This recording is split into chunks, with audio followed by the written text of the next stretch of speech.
This is my 2020 Jetta, and I'm getting a message on the dashboard, and it says low tire pressure.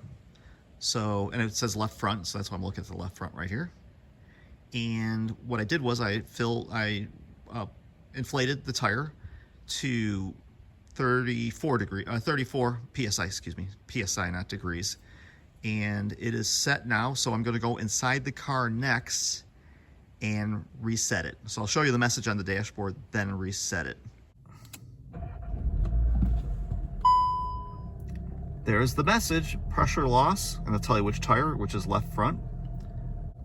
Then you come over to your infotainment system, press menu, right there, then press vehicle, right there, and then it asks you when all four tire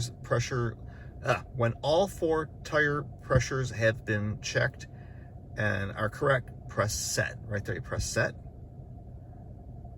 I'm looking through the viewfinder. Then it says, do all four tire pressure readings comply with the required values? You press confirm, and then this will be set.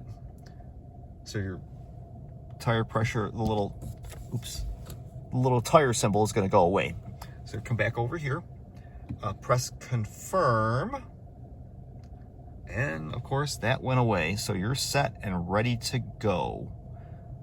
So thanks for watching. I hope this is helpful. Took me a little while to figure it out, but now it works really great. Have a great day.